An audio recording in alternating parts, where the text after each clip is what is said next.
stop speaking honestly at work. I'm bringing this up for three reasons. The first is because silence in organizations is often misunderstood. Leaders tend to assume that when employees stop speaking up, it means that they're disengaged or being resistant or uncommitted, or they're simply not strong communicators. But very often, that is not the real issue. Secondly, because people usually do not stop telling the truth at work all at once, they stop slowly. So after enough experiences where honesty feels risky or pointless or costly, the employees begin to edit themselves over time. They begin to hold back concerns, obviously to avoid conflict, and to speak in a safer, less useful way. The third reason is because when honesty disappears, organizations lose far more than feedback. They lose visibility, they lose trust, adaptability, and the kind of real-time information leaders need in order to make good decisions. So why me? I'm a psychotherapist and an executive coach, founder of EPC Leadership, Executive Performance Coaching. I work with leaders and organizations where the problem isn't often a lack of intelligence or talent or strategy. The problem is that people no longer feel safe enough, valued enough, or clear enough to tell the truth about what is actually happening. So in this video, I want to unpack why employees stop speaking honestly at work, what leadership and cultural patterns create that silence, and what it really costs an organization when people decide that telling the truth is no longer worth it. So employees usually do not go silent because they don't care. This is one of the biggest misunderstandings leaders make. When employees become silent, quiet, careful, vague, withdrawn, leaders often assume one of two things. Either they think the employee is checked out, or they think the employee simply lacks the confidence or the maturity or even a deficit in communication skills. But in many cases, what I've found is that silence is not apathy, it's actually adaptation. People stop speaking honestly because they have learned something. They have learned that honesty creates friction, that directness gets punished, or that they've learned that feedback goes nowhere. They have learned that raising concerns changes how they are perceived. So they have learned that speaking up costs more than staying quiet. And that's a very different interpretation, obviously, because now the question is not why are employees so disengaged? The question is, what has the organization taught them about what happens when they tell the truth? That is where leadership needs to begin. And silence usually develops slowly. It's not dramatic. Most employees do not make one big decision to stop being honest. It happens gradually. At first, they raise a concern. Maybe they point out a process problem, a team dynamic, workload issue. They try to be direct. They try to be useful, and they try to contribute. But what happens next matters. Maybe they are dismissed, even politely. Maybe they are told to be more positive. Maybe they're thanked, but nothing changes, or their points reframed so much that it loses meaning. Maybe someone, the leader specifically, becomes defensive, or they're seen as difficult. Or maybe they watch someone else speak honestly and pay for it. After enough of those experiences, something shifts. They start calculating, they start editing, they start saying less, and they start bringing up the truth. They become more careful with what they reveal. So by the time a leader notices people are quiet, the silence is often not new. It is accumulated result of many small moments where the truth stopped feeling useful or safe. And that's important. Because if leaders only pay attention once employees are fully withdrawn, they're already late to the pattern. And people speak honestly when honesty feels both safe and worthwhile. I think these are two central conditions, safety and worth. A lot of leaders understand the idea of psychological safety in a general sense. They know people should feel safe to speak up, but I think what gets missed is that safety alone is not enough. Employees also have to believe honesty is worthwhile. So, in other words, will anything real happen if I say this? Will my concern be taken seriously? And will my truth or the truth actually be used here? Or am I just exposing myself for no real reason? And that distinction matters because in some organizations, people technically can speak. No one is yelling, no one is opening retaliation, but employees still do not tell the truth because they know it will go nowhere. So silence is not always driven by fear alone. Sometimes it's driven by the futility. And so that means leaders have to ask two separate questions. Do people feel safe enough to speak? And do they believe it's worth the effort? If the answer to either question is no, then honesty starts disappearing. So honesty starts to feel unsafe for numerous reasons. There are a number. So, for example, one leader is defensiveness, right? So, if employees notice that every hard truth gets met with explanation or justification, or they're dismissed, they're going to learn pretty quickly that honesty is relationally expensive. And so, another one is emotional inconsistency. So, if a leader's reactions are unpredictable, sometimes they're open, sometimes they're defensive, sometimes they're cold or calm. That employee starts managing moods instead of speaking freely. Another is image management. And so in some organizations, the unspoken rule is that things should look fine. Leaders may say they want candor, but what gets rewarded is smoothness or optimism and alignment with the official narrative. Another would be misuse of power.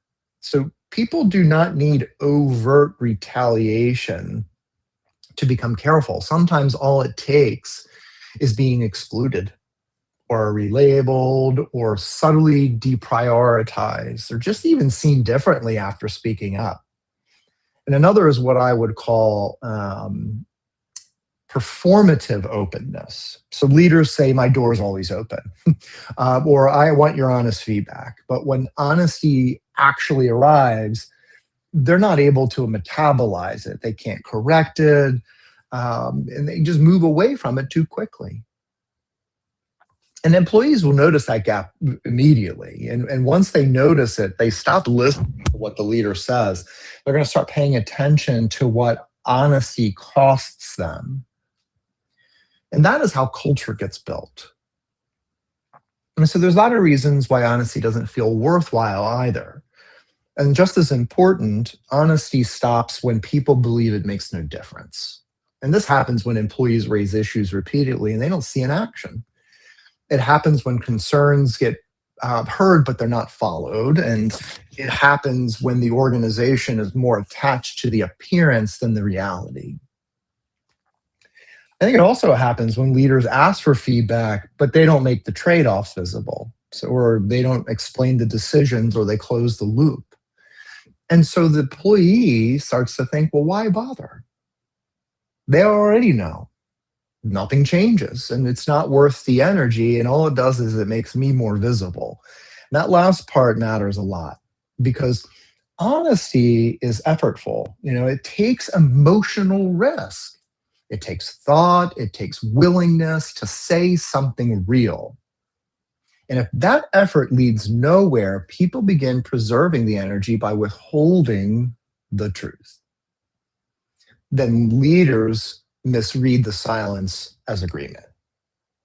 But silence is not always agreement. Sometimes it's resignation, and that one is the most dangerous thing in organizational life, because once people move from fear to resignation, the culture becomes much harder to repair. And so, what employees often stop saying aloud is what happens. And when that honesty starts disappearing, there's some very predictable truths employees will stop saying. They stop saying things like, this timeline is unrealistic, or this strategy doesn't make sense at this level, or people are burning out, or the team doesn't trust someone.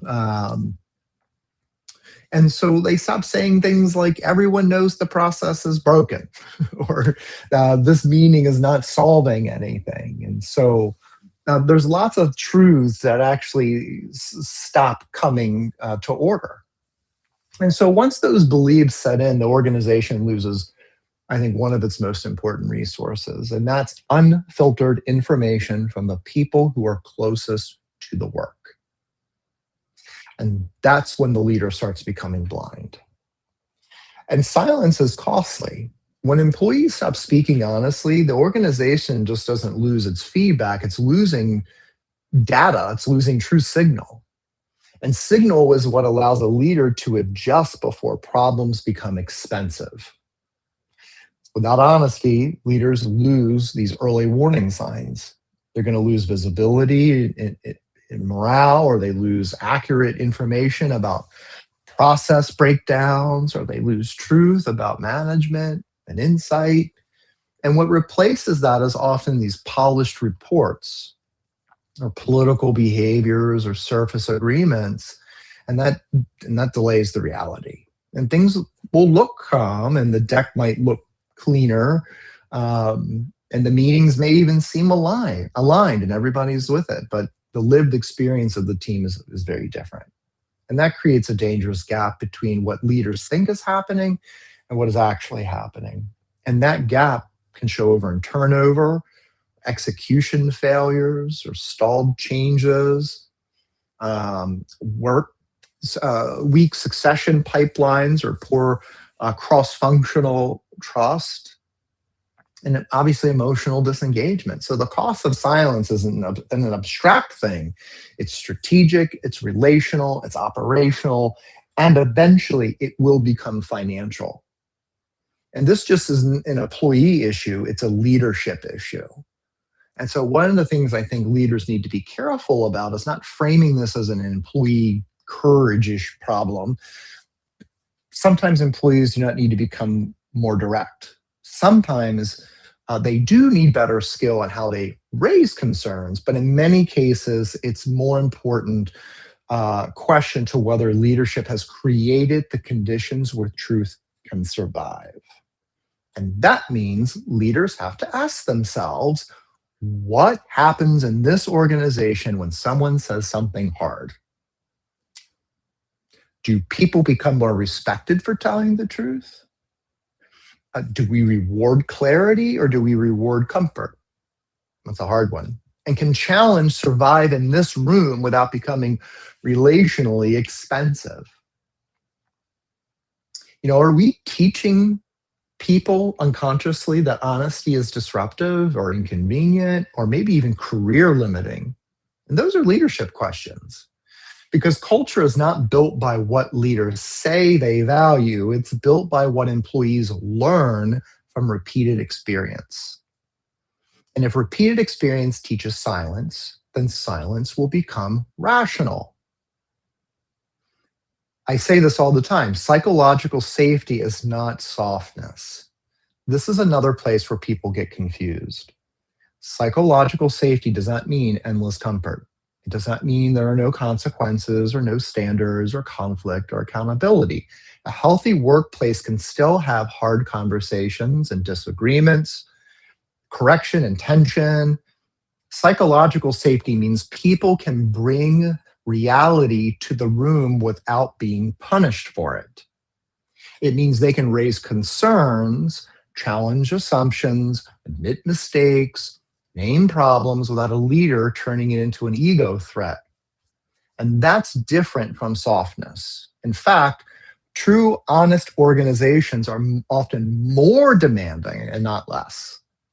They're more demanding in a clearer way. People know where they stand. Problems can be named earlier, and tension gets metabolized instead of buried. That kind of workplace is not fragile. It's actually stronger because honesty increases adaptability. And adaptability is one of the most valuable things an organization can have. It's also one of my pillars. What leaders can do to rebuild honesty is important to acknowledge is that if employers have stopped speaking honestly, leaders need to do more than ask for feedback. They need to rebuild credibility around truth. They need to regulate their own reactions, first of all. A leader cannot hear difficult information without becoming defensive or explanatory or cold. They also need to respond visibly to reality. Not every concern can get acted on, obviously, but people need to see the truth. That truth changes the quality of the conversation and decision making. And third, they need to close the loop. If employees raise concern and never hear what happened next, they're going to assume nothing mattered. So leaders need to say things like, here's what we heard, here's what we're doing, and here is what we are not doing and why. I think the fourth thing you can do is you need to make it easier to tell the truth early. Don't wait for annual surveys or major breakdowns. We need to build regular points of candor into team life. And the fifth thing a leader and team leaders can do is they got to pay attention to who gets quiet. Employees should not be, employees who are not speaking are not often, it didn't start that way, right? And so that should be a concern for leaders because quiet people often know more than the room realizes. And underneath all of this, obviously, is trust. Employees speak honestly when they trust that the relationship and the culture and the leadership system can handle reality without punishing them for it. They can speak honestly when the truth and that the leader wants truth more than comfort. And they can speak honestly when they trust that raising something difficult won't be used against them. And they can speak honestly when the truth that leader is not more interested in seeing clearly, is more interested in seeing clearly than not, and looking good. And that kind of trust doesn't come from slogans. It's going to come from these repeated experiences where honesty is received well. And that's how people learn the truth is welcome. And that's how stronger organizations get built. So the takeaway here is this. Employees usually do not stop speaking honestly because they stopped caring. They stop speaking honestly because the organization has taught them that truth is either unsafe, not worthwhile, or both. Once that happens, what leaders lose isn't just feedback. They're going to lose the trust. They're going to lose the signal, the adaptability, and the access to what people will often not say aloud unless the conditions are strong enough to support it. So if you're a leader and people around you are getting quieter, don't just ask whether they're disengaged. Ask what your culture has taught them about the cost of honesty. Because many or healthy organizations are not just built around talent and strategy and vision, they're built around whether reality can handle reality, whether it can handle, build a reality which can be spoken and still survive in the room.